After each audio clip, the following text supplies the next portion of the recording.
I might address this more in a later video, but my mood and even personality change a lot with the weather. And with all this spring air that's going on in Missouri, I've been feeling really nostalgic. So when I was younger, I wasn't allowed to watch TV and movies were saved for special occasions, so I read almost incessantly. We would go to the library once or twice a week and I would load up with 2 or 3 bags of books. Side note, it really depresses me whenever I hear a parent telling their kid, okay, you can only get 5 books now, Bobby. Just pick out 5 books. I always just want to give that little kid a hug and be like, someday you'll be able to read as much as you want, I promise. Some of my favorite books were The Boxcar Children, Nancy Drew, and The Hardy Boys. Looking back, they're so formulaic and ridiculously predictable that I wonder why I even liked them, but I was obsessed. I read just about every one that my library had, and I even read some over and over again. In my mind, Gertrude Chandler Warner, Carolyn Keene, and Franklin W. Dixon were all real people. They obviously spent all of their time writing in a cottage in the woods, or in the top of a lighthouse, or on a train going back and forth between various adventures. I don't know, these things were really clear in my head as a kid. So it came as a huge shock to me when I discovered that these were just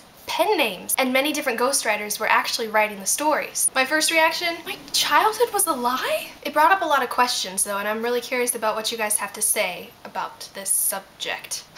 First, did you read any of these series as a kid? Did it come as a shock to you when you found out that they were actually written by a lot of different people? What are the advantages and disadvantages of being a ghostwriter? Also, do you think mystery series like these, goodness, are a good idea?